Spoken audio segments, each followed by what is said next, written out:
like to proceed. So as one of the first speakers, I would like to welcome you all to ETHIndia. And I'm Rajeev. I'm a security researcher and founder of Secureum. I'll be talking more about that later. But this talk, it's definitely not a workshop. It's a talk. 30 minutes is not enough to dig into how to do smart contracts securely. But we'll be talking a lot, I'll be talking a lot about the high-level aspects, trying to impress upon you the status of smart contract security today. What is the status? Is it enough? Why isn't it enough? What is being done? What are the challenges? What are the opportunities? And so on. So hopefully it's going to be very relevant to you all. As you hack away your projects, you need to pay attention to this so that your projects don't get hacked later on, right? And just a quick note about the title. I don't know how many here are old enough to be fans of the Western genre of movies, but my dad really likes one of these Wild West classics, The Good, Bad, and the Ugly, with Clint Eastwood and several other characters. So that's what we're going to get. I'm going to talk about that. Taking inspiration from that, but really flipping it and starting with the more skeptical, pessimistic outlook as to what is wrong, what the ugly side of security, the state of security today, then get into all the things that are being done badly in smart contract security, and then finally we'll end with an optimistic tone of the good parts of why we are here and all the things that we can look up to. So if you Google for a stock image of security and Swiss cheese, so Swiss cheese is one of the favorites of all the security researchers, and it looks like this. It's one of the cheeses if you've eaten. It has a lot of holes, and that's how the security folks see all the platforms, right? So there are several layers to the platform. There's typically a front end, a middleware, a back end, and all of them have bugs, vulnerabilities, some small, some big.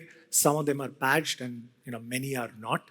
So when you look at the vulnerabilities, right, the hazards, as the stock image says, so you have a lot of vulnerabilities that are being exploited, that are attempted to being exploited. And if you notice, there are a few of them that get prevented because of all the security measures at different layers, and then some of them pass through. So the arrow that passes through is the loss that is not prevented, right? And in the case of the crypto Wild West, are we still on? Can you guys hear me? Okay. So in the case of the crypto Wild West, this is amplified, I would say like 10x, if not more.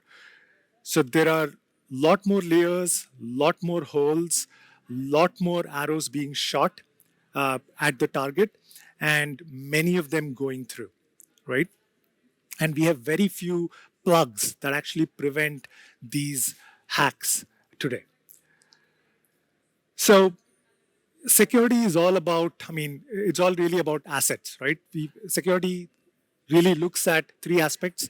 We have assets that are protected by the good actors, and then you have the bad actors who are trying to get those assets, right, without the right authentication.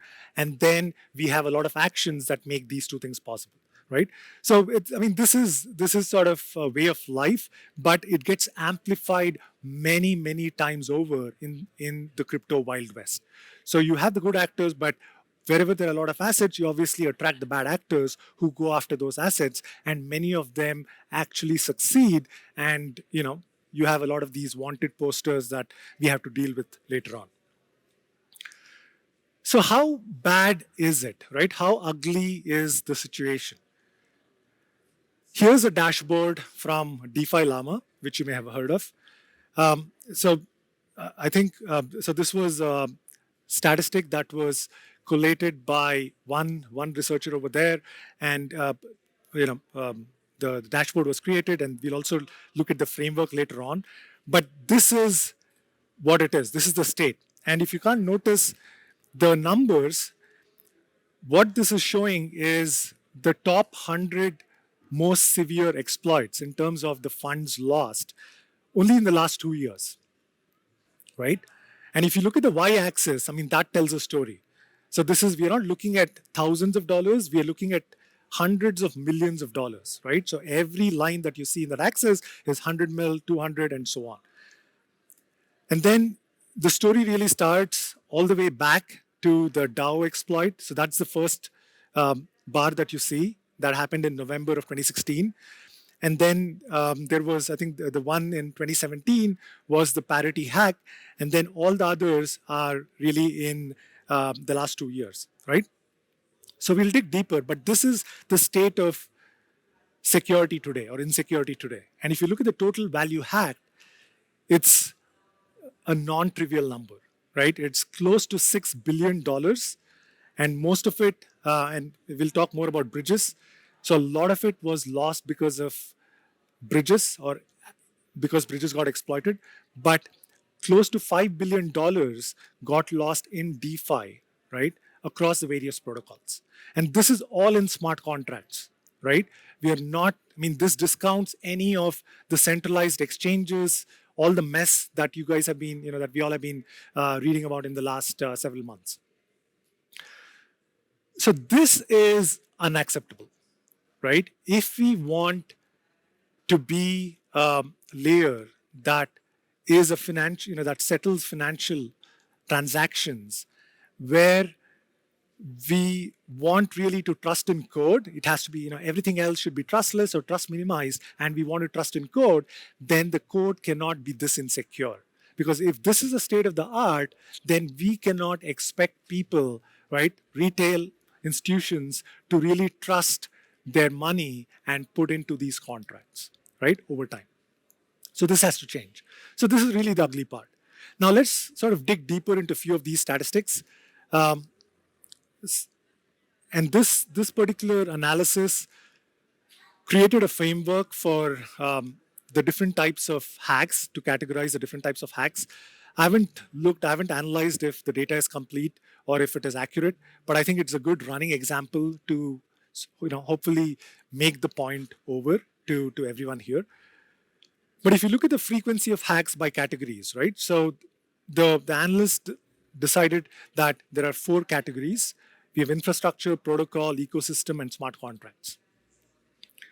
But the way to think about it is infrastructure is really everything that is not related to smart contracts. So anything in the Web2 space, anything that is off-chain, anything to do with custody of private keys, all that falls in that sector, right, in that bucket. And that is non-trivial, right? So that is 23% in this analysis. So the story here, the moral here is that, yes, smart contract and all the other 3 sectors add up to 77%, right? So smart contract security is way, way more important, but you cannot ignore the infrastructure, the Web2, the off-chain parts, right? So that's the takeaway here. And maybe this is a good point to talk about some of the categories, right? So protocol, according to the analyst, the protocol category really is all about the smart contract logic that's been implemented within your protocol, right? So as you go and hack away your projects, whatever the application is, it could be a DEX, it could be anything, it could be an NFT trading platform, anything, right? So the logic that you write in Solidity or anything else, that is the protocol logic, right? And there could be bugs, there could be vulnerabilities in that logic. Those could be exploited to really get all the tokens in, in your protocol. Ecosystem, according to this analyst, is anything where your particular application works with other applications, right? So think of flash loans, and we'll get more into that. So anything external to your protocol, but that is still on-chain, oracles, other protocols, other dependencies you have, all that comes into the ecosystem category. And finally, the smart contract is actually the smart contract language or platform category. That is really all the hacks enabled by virtue of the EVM or the language itself in which the smart contracts have been coded up, right? So let's dig deeper. Before that, so if you look at the frequency over time, I mean, there is no sort of key takeaway here, except that, I mean, these are happening every month. And note that these were the top 100 exploits, right? The minimum was, I think, like $3 or $5 million exploited. So there's a long tail of exploits that have not been considered in this analysis, right? And day in and day out. I mean, if you're active on Twitter, just this morning, I think there was an incident that was bubbling with one of the protocols on the Binance chain, where I think a deployer key got stolen, and then the attacker actually deployed, upgraded the contract, which had sort of a different mint function that could be rugged, and the attacker minted, I think, billions of those tokens, and that was still being analyzed, right? So there are all these things happening on. I think the takeaway here is that these hacks are happening every day, right? I mean, every week, if not every day, right? Something is brewing. And the funds stolen are non-trivial, right? So look at the y-axis, it's 200, 400, $600 million. And these have been, the numbers have been compressed, to report on a monthly basis. So if you look at some of the longest polls here, right, the longest bars, the longest columns here, there have been hacks. I think the largest amount was north of $600 million, right? So those were, most of them in the 600, 500 range were all bridge-related attacks just because they hold so many assets. But those are the ones that you see here in red and yellow. So this categorizes some of that into the different categories and the hacks. Again, the bridges stand out. So if you're interacting with a bridge, if you're building a bridge, if you're building a protocol that works with bridges, something to pay a lot of attention to. Now let's go into the smart contract language, that category, right? So the two things that I would like to call out here are the reentrancy and the delegate call exploits.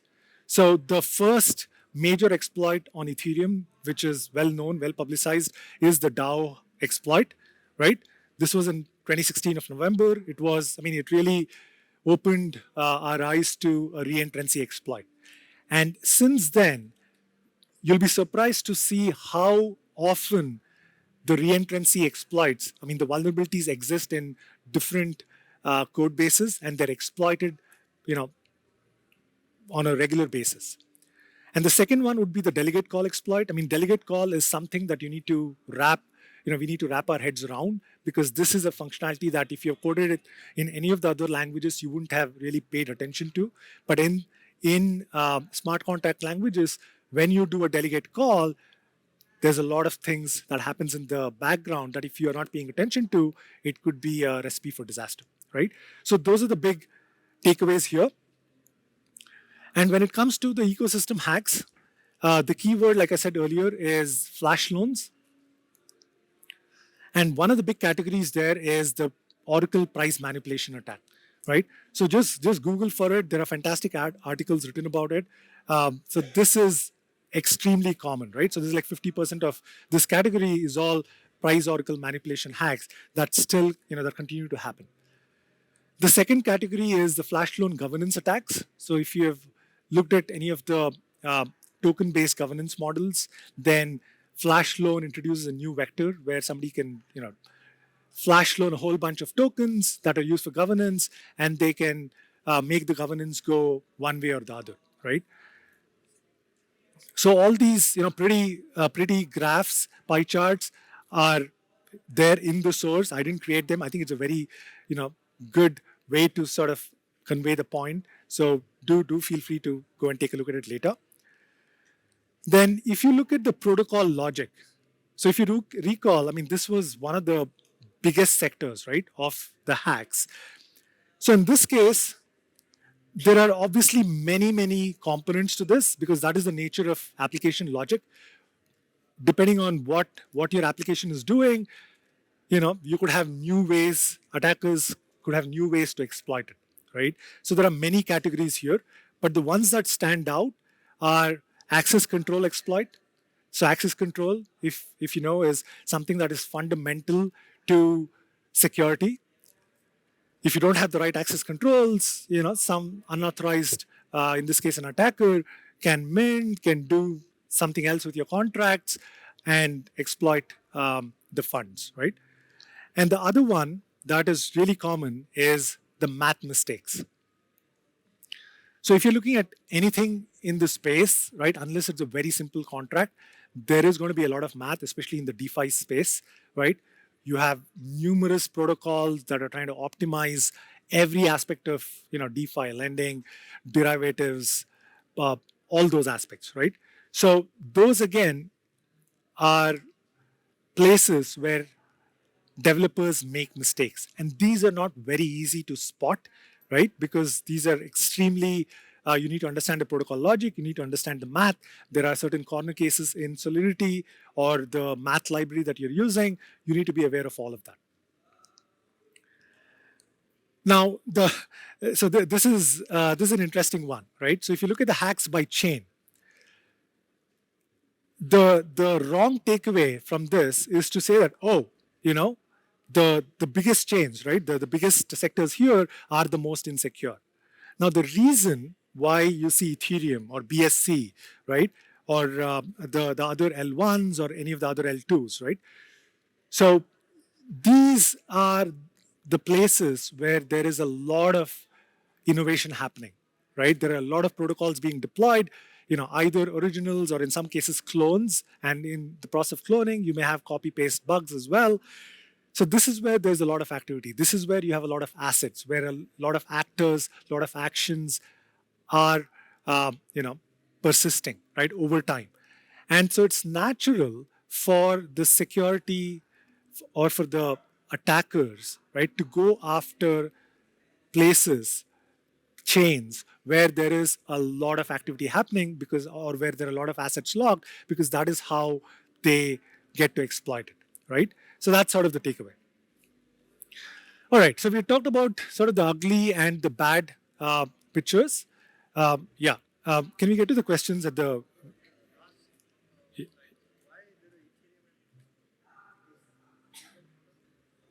I'll get to it at the end. I think there's a different setup I need to use for Q&A, but I'll get to it. So if you're not convinced that the state of affairs is bad or ugly, right, then please reach out to me after the talk. I would like to chat with you. But this is, not the state where we want to be, and definitely not the state where we want to head towards, right?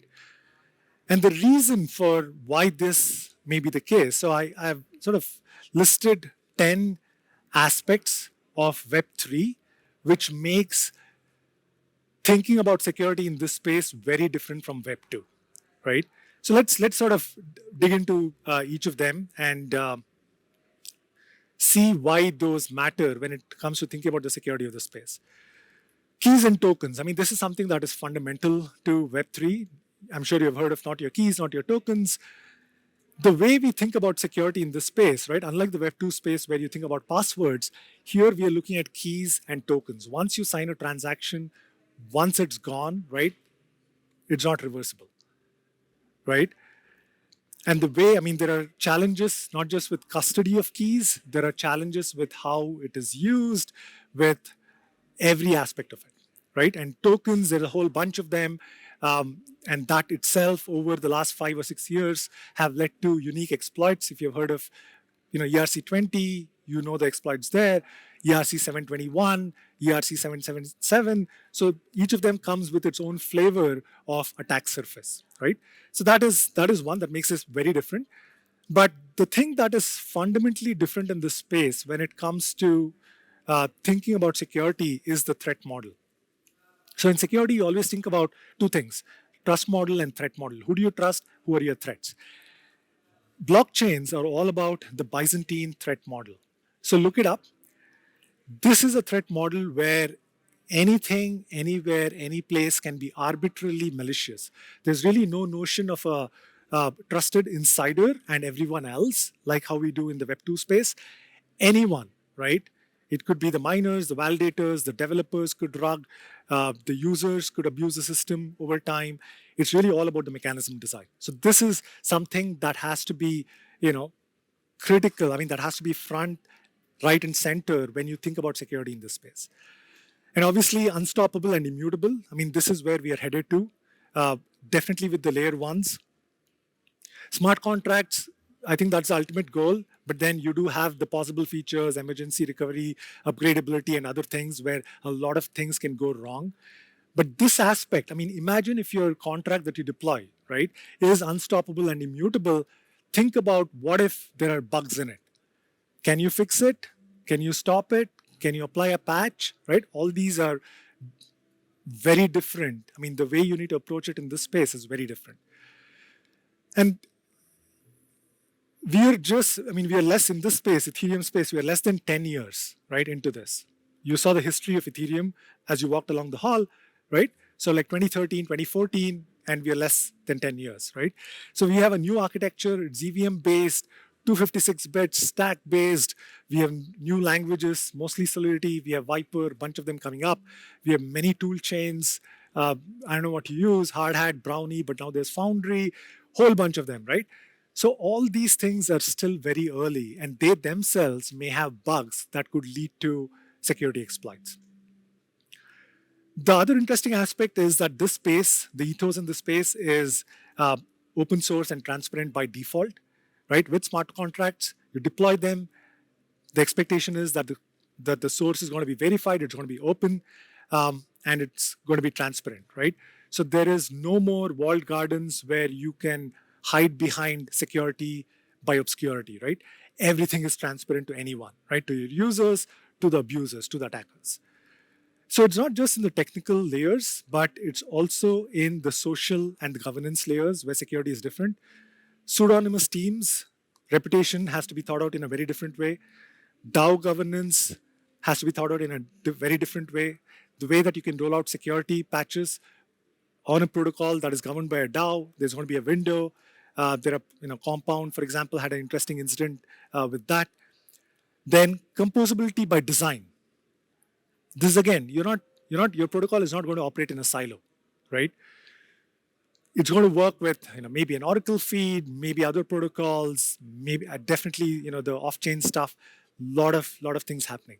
So the attack surface here, when you think of composability, right, and this composability is changing over time. This makes the attack surface, right, grow exponentially. What your constants are, what your constraints are, right, what configurations are, all these things keep changing. So it's really a moving goalpost that has to be paid attention to. And all this is happening in compressed timescales. And what I mean by that is, if you've been in crypto, you know that 1 day or 1 week in crypto is like 10 for the rest of the world, right? There's so many things that happen in crypto that it's really hard to keep track of.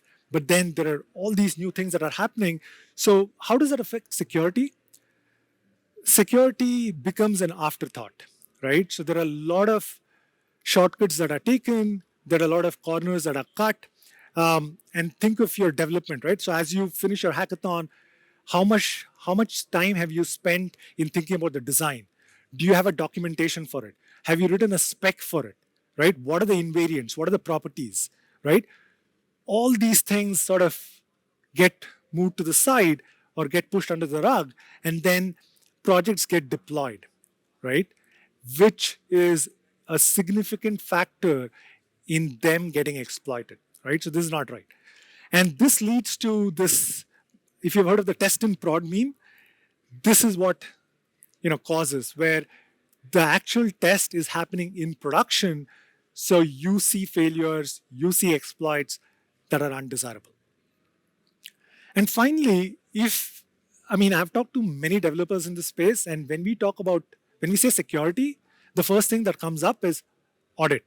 So audits have become synonymous with security in this space, which is not desirable, right? Audit being treated as a silver bullet is, if you understand security, that is not the place to be, right? Audits are critical today, but you can't just put it over the fence, throw it over the wall, and say, hey, you know what? I got an audit. Great. Everything is going to be good. Majority of the hacks that have happened, right? If you look at the details, a lot of them would have got audited, right? So things would have got missed, a lot of things that would have gone wrong in the process.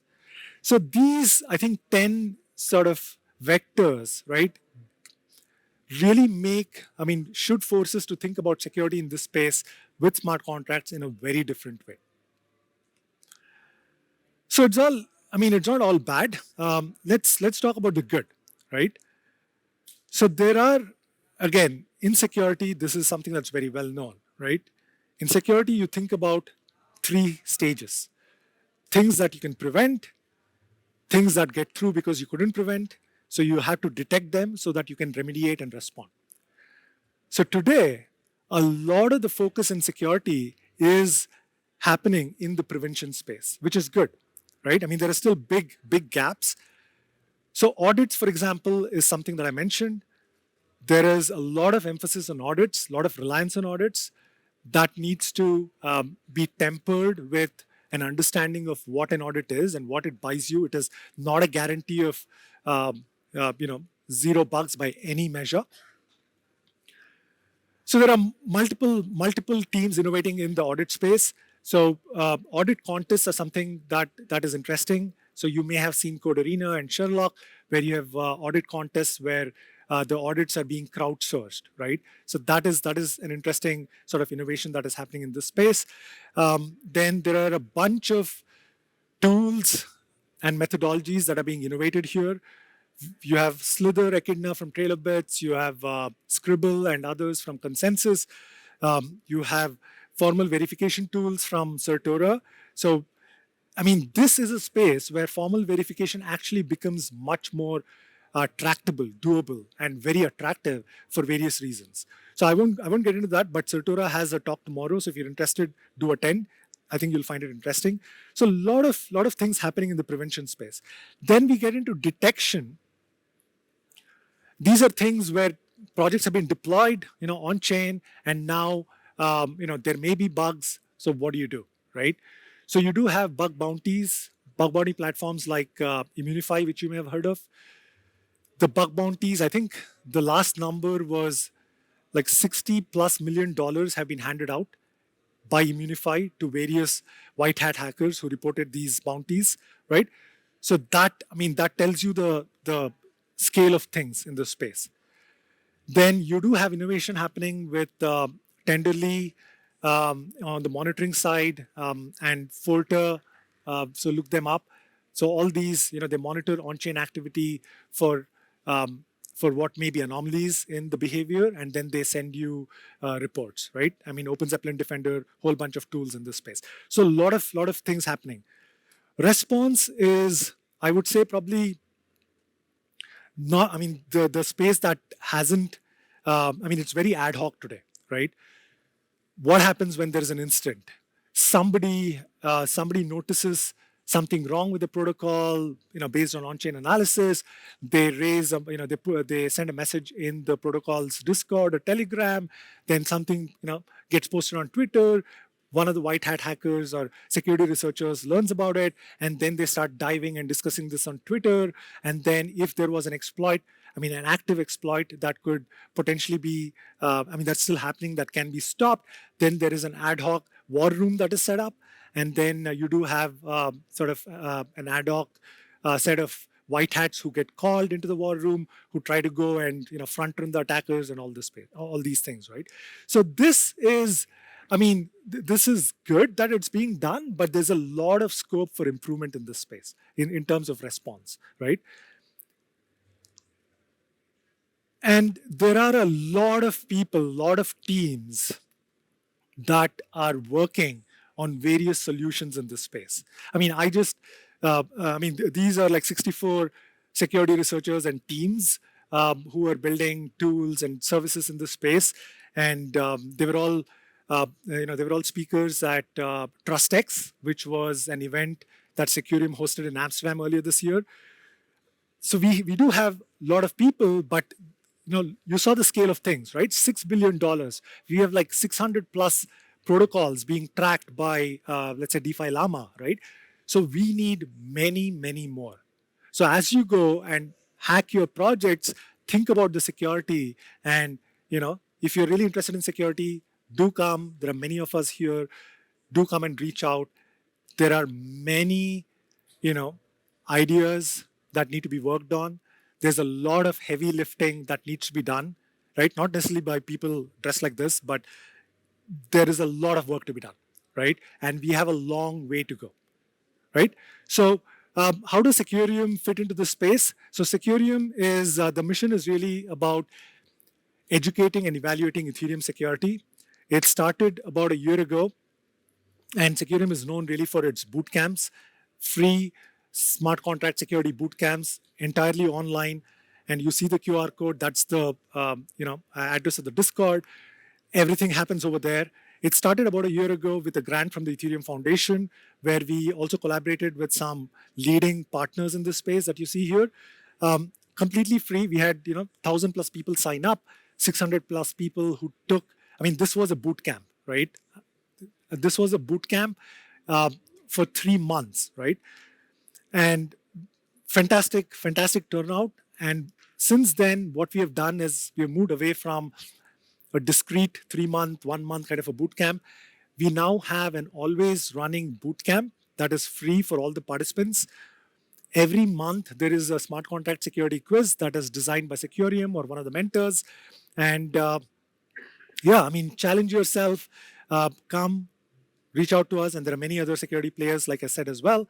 And with that, I'm done. So I'll be around for the rest of the event. So if you want to talk about security, do reach out. We'll be happy to chat more. And I think I have a few minutes for questions, for which, if you speak into into the microphone, then I should be able to hear and respond to you. Are there any questions? I think there was one question from here.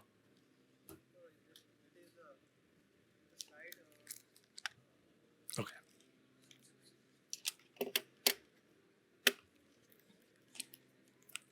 All right, let's see if this works. No. Oh, does he need a microphone? Oh.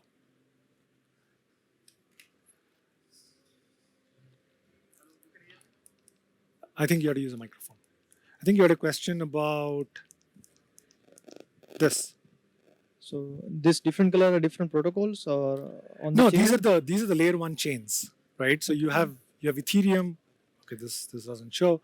So you have all the protocols on Ethereum that got exploited are in that blue sector. Okay. Yeah. So there is a protocol. So why Ethereum is in multiple times? Those are all the bridges. Okay. So yeah, that's the question. Like the different color represent a different protocol and bridges. Yes. Yeah. So you do have L1s, and then you do have the bridges where you have multiple L1s, and then you have some L2s as well. So you see Arbitrum, you see Polygon. I don't think you see Optimism, but yeah. So yeah, I have one more question. Sure. Yeah. Okay. The question is, the Oracle is a very critical part of if we want to as a blockchain. Means currently we have the access of data which are the on chain and all of that. But if we want to the smart contract application over the use case of a normal people, so Oracle is one of the key part of that. So some of the companies are doing good Oracle, but data are not efficient. So modularized as per our application requires. So how the Oracle solution are we can improve on a better way in the future, maybe like which type of oracles are should be the best and the secure way to use those oracle actually. Right. So I think there's a lot that we can get into the details of the oracles, but I mean in general, right? The things that you want are from an oracle. You want it to be decentralized, right? And I talked about the flash loan and the price manipulation. Really don't want that, right? So I can point you to entire blog articles and research articles that have been written on that, right? So as a user, I mean, I don't know if you're asking from a user's perspective or from a protocol developer's perspective, but from a protocol developer perspective, if you have a choice of oracles, right, you need to think about decentralization, you need to think about availability, and really dig. I mean, I'm just scratching the surface. I mean, these are the key points. And then how are you using that data, right? The staleness aspect of oracles, right? Whatever feeds you're getting, price feeds, anything else that you may be interested, if they get stale, what is the impact to your protocol, right? So I think those are all the Yeah, things. so basically means as Oracle, like for example, Oracle got hacked or some project was got hacked, as in the you said the response detects and so. If you detect after deployment some response, so there is one tricky thing like some people tell that upgradable contract are not good because that are the basically the key part of that like you don't owning that contract, anyone can come and the protocol can change this Yeah, upgradable contract. yeah. So basically, if you detect the on-chain any issue or any security bug, so you recommended to have the contract protocol or DeFi protocol should be have upgradable, or it should be the migration like migrate to one to other, or what was the best So way? there are pros and cons. I think there's the community is divided between upgradability. I mean, the good thing about upgradability is you can upgrade, fix the bugs. The bad thing is that process itself. Very few people understand how to do it in a proper way. There are so many proxy patterns that you can look at, and each one has so many nuances, right? So again, happy to chat to go into the details. I don't think there's a clear answer because it's about ease of upgradability. I mean, ease of um, fixing bugs and anything else versus the downsides being if you don't do it the right way, right? I mean, forget about upgrading. Right? You're done. Yeah. So I don't know if you have time, but yeah, maybe one more. Sir, I have two small questions. First thing is, in the recent times, a lot of hacks have been on the bridges end of things. Yeah. So how can we improve on that security part on the bridges side? And the second thing is, like me and my friend here, we are the part of an in-house auditing team at a service-based company, and we are extremely interested into security. We have started doing all that online CTFs that are there, and even reading the Secureum blogs as well. So what else can we do to get speed up on the faster get speed up on the security side of things, like learning that to be Yeah. So scalable? I think the second part, I'll take it offline. We can chat more, right? Because that is, I mean, there are so many things you can do to speed up, but I think it's also about how much time you spend and the resources and so on. But to your first question, I think the bridges out of the top four bridge hacks, I think one was really based on the Web 2 side of things, right? There was a spear phishing. Somebody's um, laptop server, whatever, got hacked, and then they got access to the validation keys, so validator keys, and that caused they got all the 5 out of the 9 and so on, right? But the others were about smart contracts, about the logic, right? I don't think there's a simple answer of would one thing have prevented every each one of those, but I think it's really all about the entire process, right? So there are many things that can be done, and we are still working on it. Okay. All right, I think I had one more. one question. Yeah. Uh, Oh, okay. Sorry, I think I'm done. We should find me outside. yeah. Happy to talk to you. Thank you.